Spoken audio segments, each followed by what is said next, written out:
Hey you guys, we're just us chatting. I'm Tamara. And I'm Michael. We're just testing out our equipment right now. We tried to stream something a little bit earlier, but it didn't work out so well because we didn't have enough bandwidth, I think, to stream, do our live streaming. So hopefully this will work out a little better. We're just testing right now, though, so this will be a short video. And, New Year's Eve, though, or New Year's Day, and we wanted to start our new podcast today. We talked for like an hour, and then like only a minute and 50 seconds of it actually got streamed or something like that. Yeah. So we may, I don't know, maybe we'll talk later or something. Yeah, but maybe we can try again. In any case, we don't have the best internet speeds here in the mountains. yeah. So hopefully this is working now. We may have sorted this out, but when Jordan Peterson says take aim even badly, that's exactly what we are doing. Yeah. Mistakes.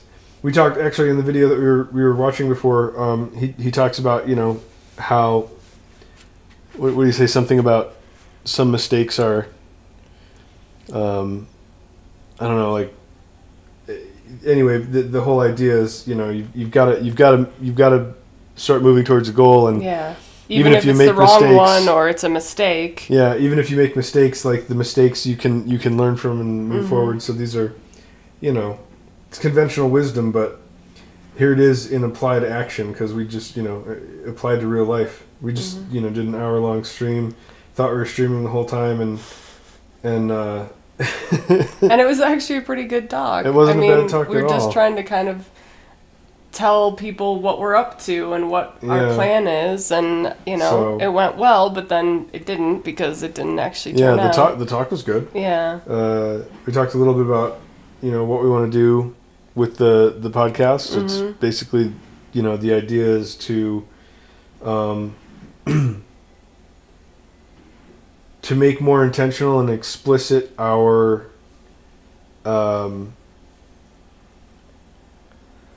intention to grow and develop as human beings.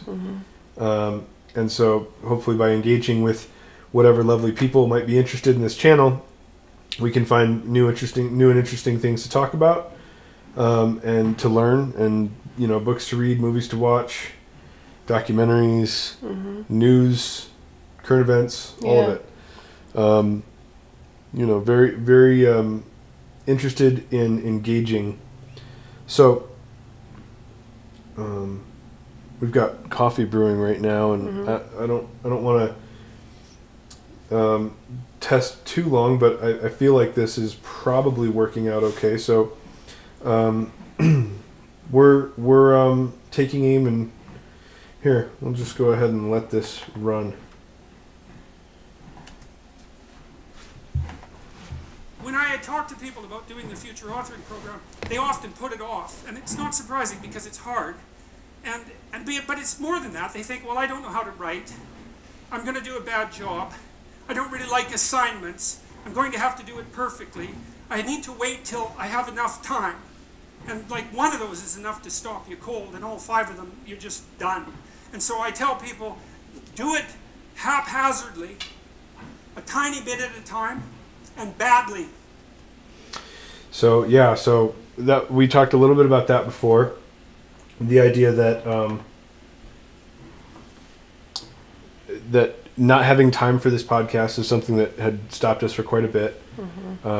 We'd been talking about recording our conversations and posting them in some sort of format for years now. Yeah. And so, but it was always, when are we going to do it? And for a while we experimented with the idea of just recording everything that we said all the time, and then going back through it and cutting out the interesting bits.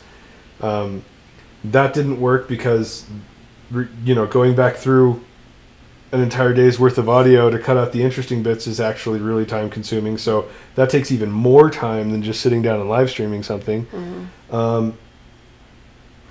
So, the idea that we didn't have time, well, we decided that we could work later in the day and get up earlier in the morning and just make time to do this kind of more intentionally. And I think it's important that we do it that way, because like I said before, we do want to engage with people, and we want to make sure that we're getting influences from the outside world. So the way that we're doing that is basically through this, reaching out to the outside world, saying, "Hey, you know, these are the things we're interested in. Tell us why we're stupid, you know, or why you agree with us."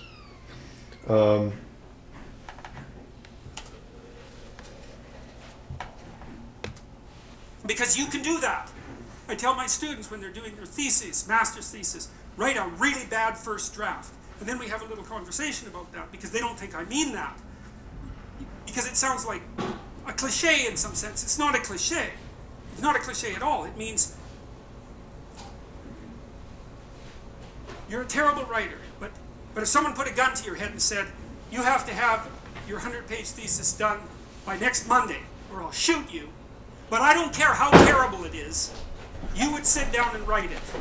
And the thing is, then you have it, right? Then you have something. And then you got the coffee going? Yeah. Nice. You can fix it. You can iterate and fix it. That bad first draft, that's the most valuable thing. And so that's what you need. You need a bad first draft of yourself. Well, this is our bad first draft. This is, you know, this is us streaming to figure out how to do the streaming, and also, you know, engaging with this, you know, kind of Jordan Peterson video, the obvious fundamentals of the 12 rules for life, and the expert articulation of those principles, whether or not they're, you know, as obvious as a lot of people claim they are. His expert articulation of them is helpful. So, you know, here we are, engaged in a bad first draft of our podcast. It's actually not the first draft. No, it's like the fourth draft. The trickster, the jester, the comedian, right? The trickster is the precursor to the savior. That's one of the things I learned from Jung that was just, it's so unlikely. You'd never think that. It's so amazing that that might be the case. But the satirical and the ironic and the troublemaker, the comedian, the fool is the precursor to the savior. Why? Because you're a fool when you start something new. And so if you're not willing to be a fool, then you'll never start anything new. And if you never start anything new, then you won't develop. And so the willingness to be a fool is the precursor to transformation. That's obviously true based on what we're doing right now, because I think this, you know, now that we've got the stream running and things are, you know, moving smoothly, we've got, you know, we've attempted this like 3 or 4 times now. Well, the live stream? Well, not the live stream, but we've attempted this video 3 or 4 times now. Yeah. Like, what's our first video going to be? You know, like, well, here we are doing it, and the first live stream did not turn out. No. I mean, yeah, it must. Right. So, yeah. So we already dropped like, we've already played the fool a couple times, you know, this morning. So this is you know, there's truth to this because well, we figured it out. We tried to do it. We screwed it up. Even though we thought we were doing just fine, you know, we went back and looked at it. Oh, there's only 1 minute and 50 some seconds of our talking. So obviously we screwed something up. We figured it out. We're back at it, and it looks like now we're streaming. So, you know, this is true. You've got to keep moving forward. Yeah. You know. Don't quit at the first sign of trouble. Right. And that's the same as humility. And so if you're going to write your destiny, you can do a bad first job. You're going to get smarter as you move forward. That's the thing, is that, so if something beckons to you, that's what happens here. Maybe the star that Geppetto wished on was the wrong damn star, but at least it was a star, right? At least it was in the sky. At least it moved him forward. And so you say in your life, well, something grips you and fills you with interest. And you think, well, should I do that? And the answer is, if not that, then something. So on that note, you know, the thing that has kind of gripped us and just made us want to do this is a consistent kind of undercurrent of desire to engage in really interesting high-level well, I don't even know how high level they need to be, but just at least really interesting conversations about what's going on in our world right now, in our culture, and with individuals, mm-hmm. like with people. Like, I'm interested in people, mm-hmm. and both as individuals and as groups. So mm-hmm. I think it's something that I've always wanted to talk about. mm-hmm. What's going on in the world, mm-hmm. and kind of some, I guess, high-level ideas about why I think that's happening, and different things are happening. But, we've got plenty of time to get into that. Yeah. But the fact of the matter is, I've spent the last, decade spending more time thinking about stuff that I don't actually work on. Right. Like, it's not my job, mm-hmm. Than I've actually spent on my job. And I think a lot of people are like that. I think most people are, they have a job, mm-hmm. but they spend most of their life thinking about other things. It's just like they show up for 8 hours, yeah. they do their thing, they go home, and that's, yeah. It serves its purpose, and there's nothing wrong with that. As a matter of fact, it's wonderful that there are employers out there who are willing to spend their entire lives thinking about only their business so that other people don't have to think about just business all the time. Mm-hmm. Right? It's like business owners can structure a company in such a way that you know what to do for 8 hours, and then you can stop thinking about it. Right. That's great. There's a system there that you can go in and plug yourself into, and they're going to pay you to do it. Mm-hmm. Wonderful. I appreciate that. Yeah. I, as someone who works for myself from home, it's a lot harder. I can appreciate I can appreciate how much value there was in that when I was working for someone else. You know what I mean? Yeah, but like, I don't know. The fact of the matter is, I've spent much more of my life working on things that don't make me money than I have spent on things that do make me money. Mm-hmm. And I'm more interested in things that don't make me money. And so I'm hoping that, I can, at least dedicate some real serious time to that. Like in terms of like the things that really interest me. I gotta push the coffee down. Go get it. We're hoping that, that will be our, kind of our guiding light. The guiding light is the light at the end of the tunnel, or the star in the sky that we're wishing on, is a life wherein we can, even if it's not like a particularly, we're not looking to get, we don't want to be like extremely wealthy or anything, and even if we have to continue doing our, regular full-time day jobs, it's we want to have a life where there's some sort of feedback system where we've got our own platform where we're constantly engaging with people and with new ideas, and we want to be. I want to be part of the conversation. Yeah, we just want to have a conversation.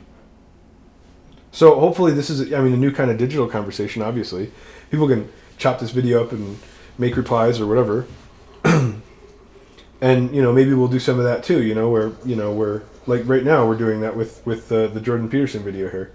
So I'm gonna put him back on actually.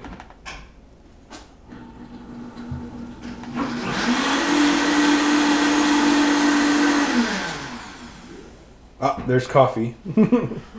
So I won't put him back on until that noise stops. That's all right. Do I still have some? Oh, you want to grab me? You want to? Yeah. Do you want a new cup or you want that one? No, you can. If you don't, well, if you've already got one, I don't want you to make trip across and back if you don't need to. Okay. Sorry about that. You can put him back on. Okay. What if it's a mistake? It's a mistake. Rest assured. What do you know? You're going to stumble around, right? And what's going to happen is this. You're going to move, you're going to not stay in stasis. You're not going to wander around in circles. And I see people like that. They said, well, I never knew what to do, and now I'm 40. It's like, that's not so good. That's not so good.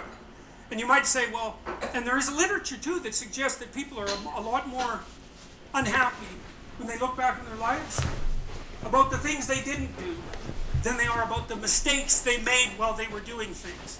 And so that's really worth thinking about, too, because there's redemptive mistakes. And That's the phrase, redemptive mistakes. Right? So, yeah. So, hopefully these are redemptive mistakes, right? Yeah. Hopefully not everybody who sees this is going to be totally off-put by the fact that we ran a blender in the background. And, you know... We're casual. We're casual and we're just doing our thing. We're just having a conversation, you know? So, yeah. Redemptive mistakes, though, you know? So that's exactly the concept. Like I said, we already tried to do this a couple times. We've thought about different ways to do this in the past, and we've tried it in different ways and been like, well, for whatever reason, you know, it just didn't work in the other formats, and so hopefully this will work, you know? Like we have conversations. We spend a lot of our time talking because we both work from home. And you know, we're incredibly blessed to be in a situation where we can just stop what we're doing. Like, I could see something on Twitter and be like, oh wow, hey, check this out. And we can both just stop and talk about it for like an hour. You know what I mean? So you know, the fact that we've been doing that for almost a decade now, you know, and we've had some really, really interesting conversations, and I'm hoping that we can start to include more people from the world in those conversations so that we can get some feedback and some direction and just learn and grow. And just learn and grow. You know, I've really enjoyed the conversation we've had, and hopefully sharing them with people, they'll enjoy those conversations too. So yeah, there were many times that, you know, listening to you, I was wishing that we were recording. So we're finally doing that. Yeah. You know.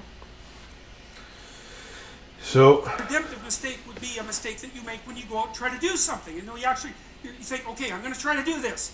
When you're not good at it, you make a bunch of mistakes. It's like, what's the consequence if you pay attention?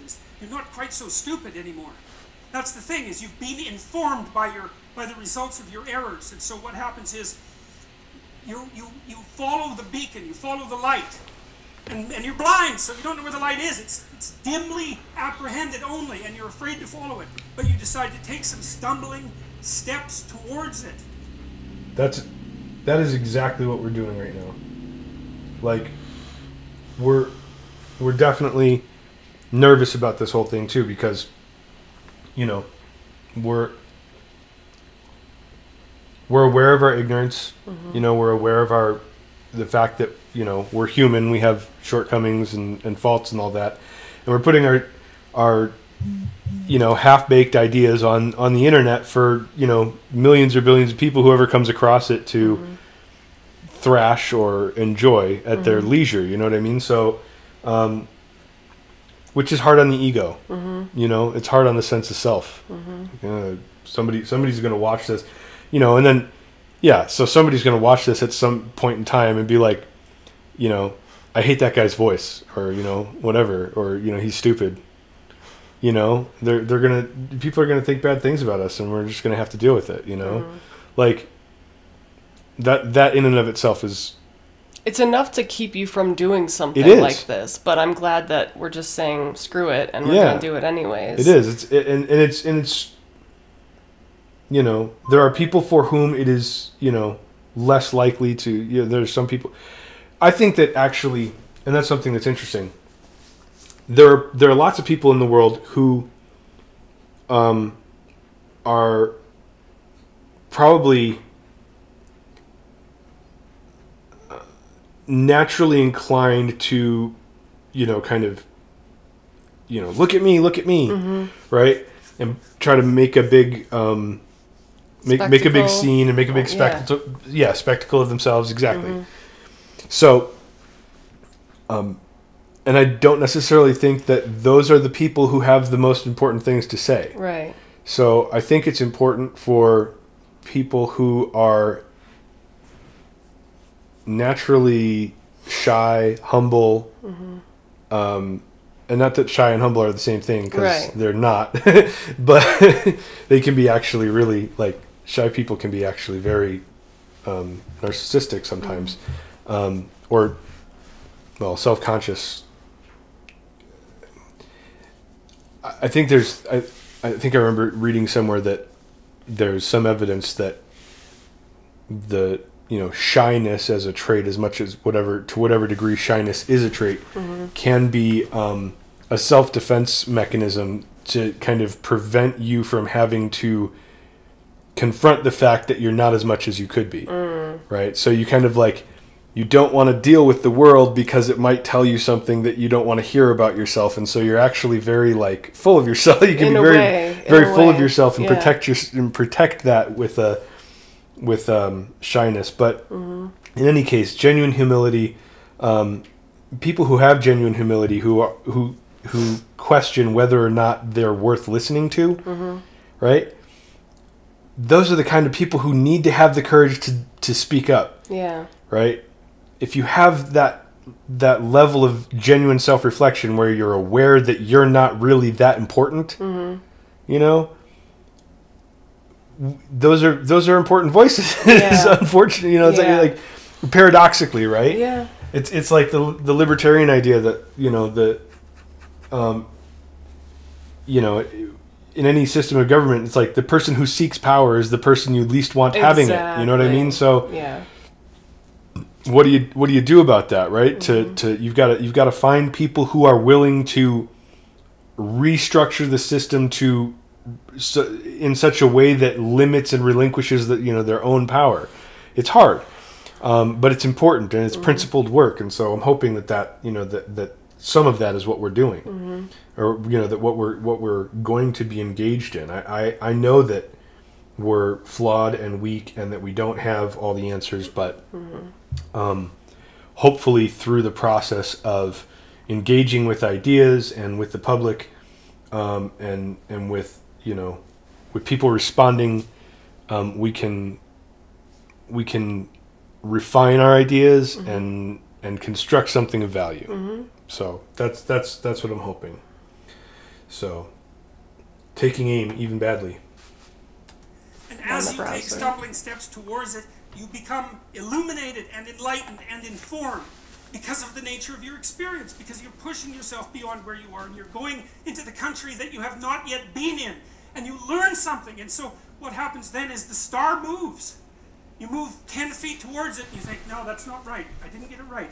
It isn't there. It's actually there. And so then you see it somewhere else and you shift yourself slightly and you move forward. And that's what happens, is that you continue as you change. The thing that guides you forward moves.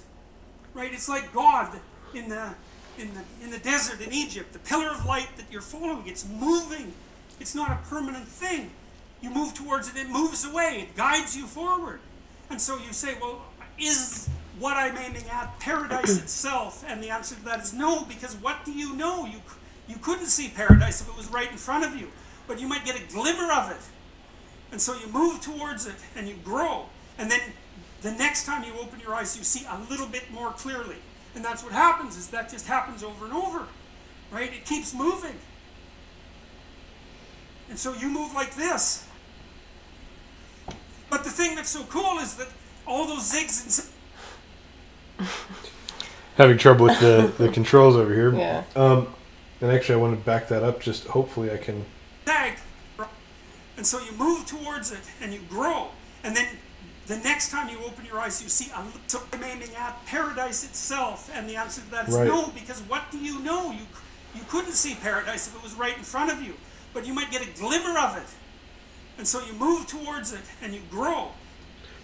And yeah, so hopefully this is the seed of a podcast that will, that we will figure out as we move forward.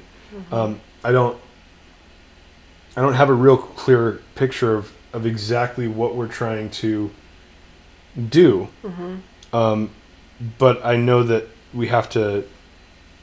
I feel like it has to happen. Yeah. It's one of these. It's got like these birthing pains or something. We've been, like I said, we've been talking about this for years. Yeah. Doing something like this. So hopefully, what we've got here is the first step in a journey that will enable us to consistently refine, what it is that this podcast is going to be. I'm hoping for, I'm hoping for politics and philosophy and spirituality, kind of all mixed into one. I like integral theory and Ken Wilber, and I like Peterson. I like Sri Ramana Maharshi and Mooji, and I like, there's just a lot of wide-ranging things that I'd like to explore. There's a lot more that I don't know that I'd like to explore. Like, I'd like to read. I'd like to read some great philosophers, and I'd like to read, books on spirituality, and I'd like to read good books on politics and economics and who knows what, like just anything. Yeah. I'm interested in transhumanism and like that's something that I don't really know anything about, other than like it's kind of this movement of people who believe that, the future is the integration of human beings and technobiological systems. Like that's fascinating.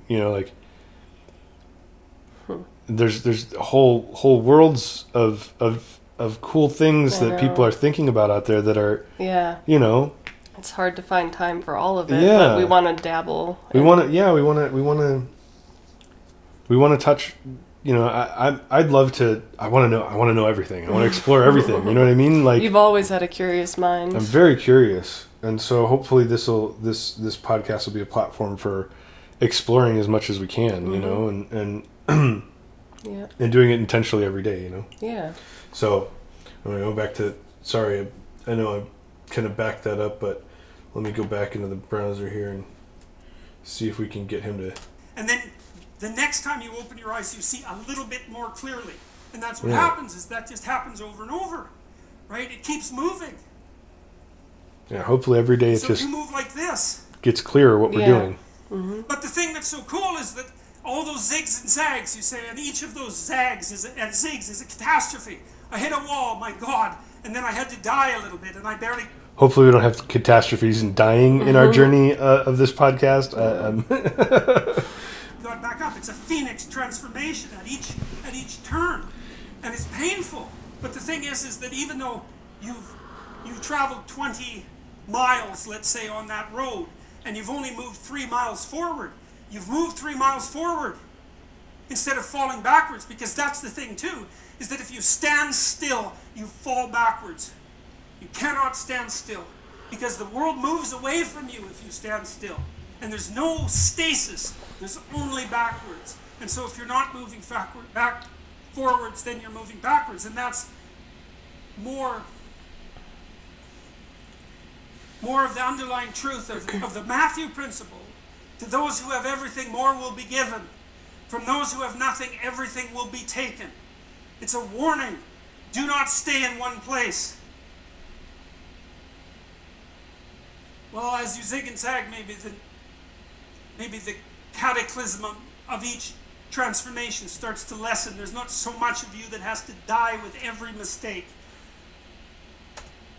So actually, like, having listened to this now for like the third time, that makes me think more of like the way that since we met, we've kind of been like involved in these massive transformations of like, you know, what we are and like what we believe and like over and over again. You know, physical locations, like we've moved and we've lived all over the country, all over the US and in South America. We've lived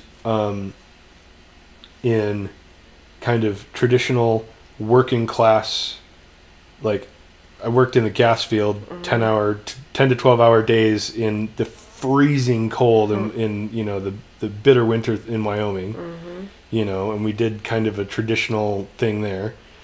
And then, you know, I worked like an hour or two a week for like a year living in Ecuador. Yeah. You know, living essentially almost on a hippie commune, except that it was land owned by one guy. Right. And so, you know, raw veganism and, you know, like spirituality and Buddhism and like we've really consciousness. We've really like kind of had very varied living and not just living like physical living conditions, but like psychological, spiritual, and emotional living conditions. Definitely. You know, so I think that we've and in a lot of ways we've really moved in those directions intentionally. It was kind of like I came out of the Navy and it was like, well, let's go try and do this kind of in a in kind of a traditional way. And so we moved to Wyoming, and I was, you know, turning wrenches and you know, working in the gas field.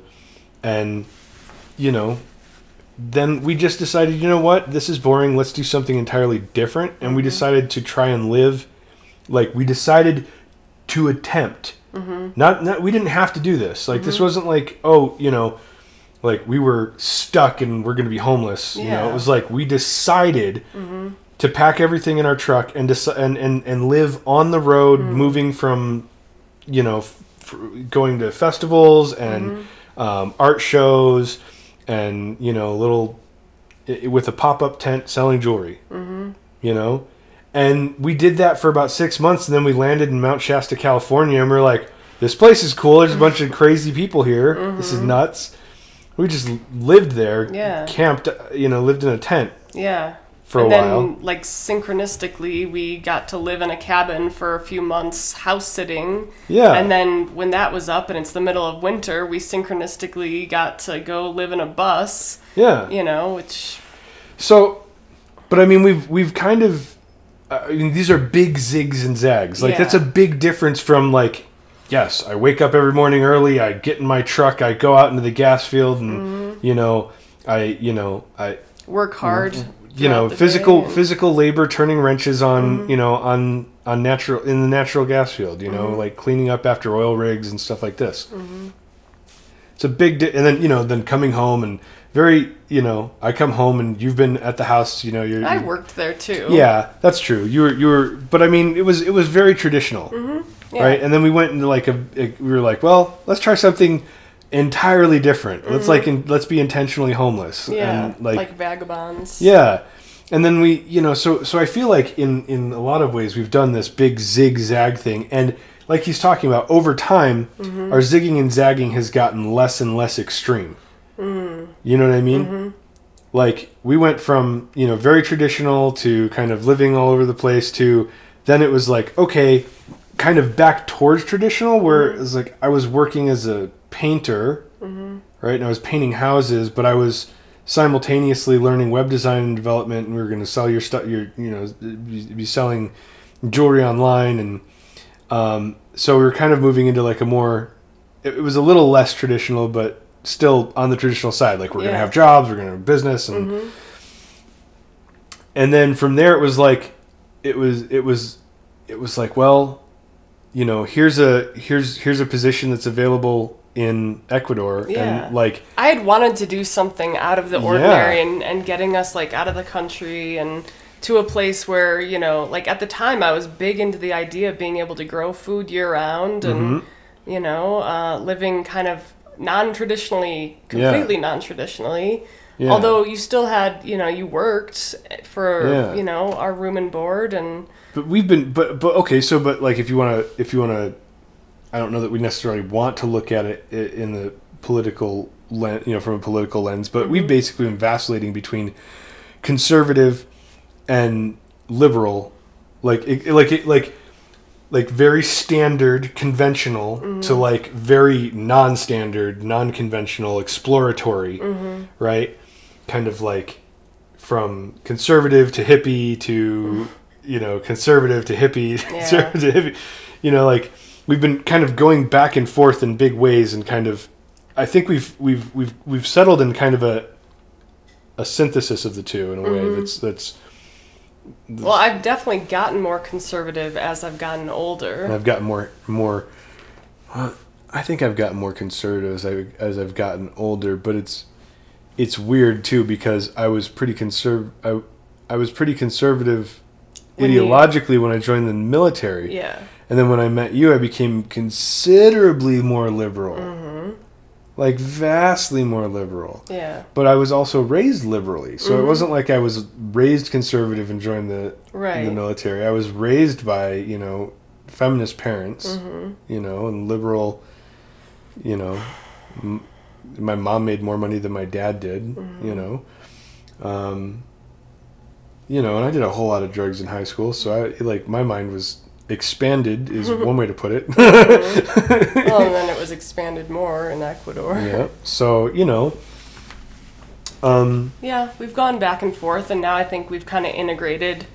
Yeah, I feel like that's maybe that you know, that whole like zigging and zagging thing. It's like we've been all over the place, and you know, in some ways we've taken pretty extreme turns pretty intentionally, like deciding.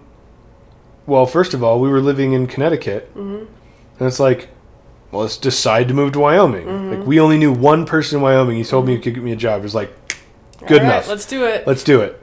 Right? Yeah. And then, like, we knew, you know, after that, it was like, well, I had a year's worth of experience in the gas field. They were paying, you know, basically like $50,000-$60,000 a year. Reasonable money, right? Well, but that company went under. Yeah, but there were plenty of other places that I could have worked. I guess, you know, maybe we were just done with the we were just kind of done with it, and cold winters and we were young. We wanted to explore and try new things, and so like, all right, let's just live on the road. Yeah, we'll do that. We'll just pack up the Tacoma and we'll just pick up the truck and we'll just drive around. Yeah, you know what I mean? That's pretty extreme. Like, not a lot of people do that. And then we did, from that, it was like back into like, okay, no, I'm going to work full time as a, you know, as a house painter. I'm going to paint houses, you know, and I'm going to learn web design, and, you know, this kind of like this traditional, you know, okay, well, we're going to, you know, I'm going to work on building a business and having a career and this kind of stuff. And then, you know, and then it was like, nah, screw that. Let's go to Ecuador. But that you know came what I mean? in handy to work with Matt, because but that's what I'm saying is like, it was an like these big extreme things. It's like when we got done with like, like it's not that much fun living on the road. Cause like van life, #van life and all that, but it's tough. Yeah. You know, it's rough. It's not easy to do. It's not always fun, despite what Instagram might be telling people. Yeah. You know, we've done it. It's not always fun. It's not always fun. It's hard. Yeah. And you know, so, but you know, it was fun. There were times when it was great. Well, we've gotten older and we've refined our tastes more, and I think that now, if we were to do something like that, it would have to be in a, you know, upgraded, you know, living like a camper of some kind, and we'd have to have, you know, regular income coming in from whatever source, you know, whether it's your web design or my jewelry. Yeah. And the stress of not like the stress, just the stress of not knowing where you can be and where you can't be, and, you know, where your money's going to come from, and it's that amount of stress, that cortisol is not good. No, and I think it's helpful, like, if you have a home base that you can come back to, like maybe you're going out for a month and you're coming back, and but see, then we were done with that, and it was like, okay, well, we wanted to know what we could do that would be like, we enjoyed the freedom, right, but we didn't enjoy like not being stable. So it was like, well, what am I going to do? Like, okay, I will learn how to like make a living doing stuff with the internet, because the internet's everywhere, and we can do it from wherever. So maybe we can travel and do internet-y things at the same time, right? So then the next time, you know, and I was learning to do internet-y things while I was, you know, down in Ecuador? Or? No. While I was painting. Oh, yeah. For a living, right? So I had like a standard trade, and I was making a, you know, steady paycheck, and I was learning how to do web design and development. And so then when the next like huge left turn in life comes up, you know, I was ready, and I had some experience with web design, and we got to go live in Ecuador. And it was like, okay, let's go live on a, you know, raw vegan, you know, hippie commune in Ecuador. But it was kind of an upgraded commune. It wasn't so much a commune. It was cool. Like, everyone kind of had... It was definitely not a commune. It was like... It was what a commune would be like if it was financed by a rich capitalist. Well, there were a couple different families on the land, all of which had a source of income. All of you guys were like tech based, and you know, we'd get together for potlucks and various things, but it wasn't like free love, and you know, like there was definitely consciousness expansion, and you know, definitely we were all fairly hippie. You know, most of us were pretty hippie at the time, but it wasn't like free loving, like dirty hippies. You know, no, it wasn't. It wasn't free love. It was. But it was cool. But it was raw being. vegan, and it was hallucinogens, and it was a lot of it was even though it wasn't free love, it was still a lot of communal living. Like we were, you know, living in communal spaces, you know, shared kitchens and in very large, house. Beautiful shared kitchens. Yeah. But I mean, well, we realized that we do better living on our own. Yeah. So in any case, it was a huge left turn. It was one of the biggest. It was a big transformation in like lifestyle. Yeah. Like it was huge, right? And then from that, we, you know, took another turn, and we came back to the States and decided to, you know, build a business, and we were living, you know, in Illinois, and so, but the focus kept narrowing and kept being okay. Well, what we really want is, you know, we want a life where we're able to work from home and, you know, have our time, because we love each other, so we want to spend all our time together. Yeah.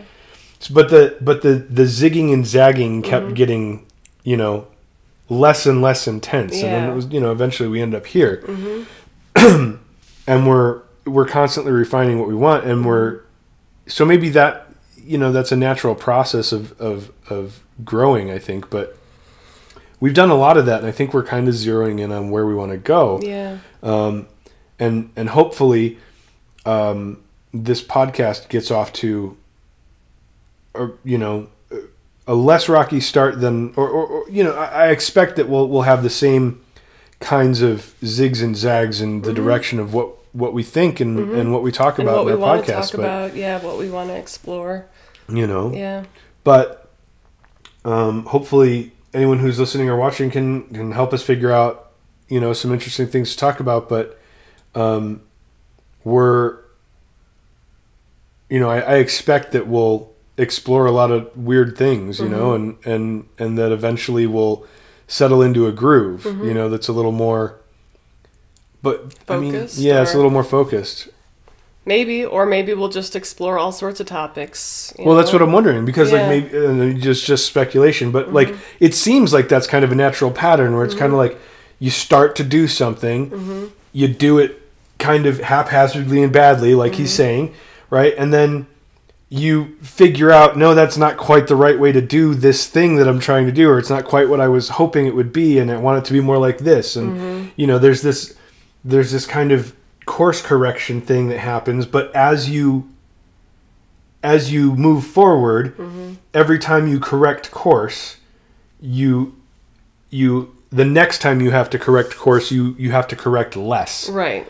It's like you kind of and you eventually kind of get it, and you're moving in one direction. You know, eventually you figure out how to navigate, or the thing kind of takes on a life of its own. You know, and you figure out what it is. Yeah. But in the exploration of what this podcast is, I expect us to, you know, probably make some of those zigs and zags. I don't know what we're really trying to accomplish, except that we want to have a life that is full of engaging with cool ideas and fun, you know, fun and interesting conversations. So hopefully this is the first step in that. Yeah. Let me let him finish so we can wrap this up. Okay. And maybe you end up oriented at least reasonably properly.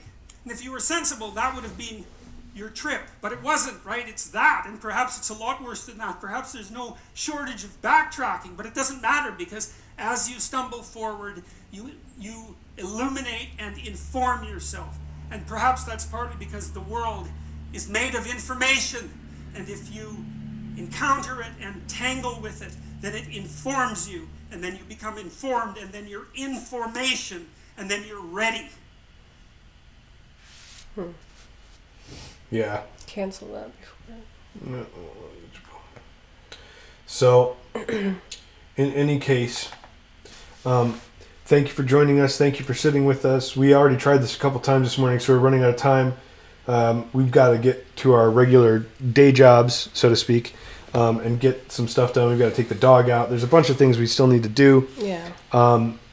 We were hoping to do more like, hour-long podcasts, or maybe longer than that, depending on what kind of traction they get and whether or not people even like them, and whether or not we have that much to talk about. I guess think we usually do. We usually do, but right now we're kind of in a hurry, so we're gonna go ahead and wrap this up. And this is our New Year's resolution that we're gonna. Well, not just our New Year's resolution. We've been thinking about doing this for a while, and we've been practicing and trying to get the software working, and we've been working with this for some time. So I'm sure that this will continue to unfold. It's not like this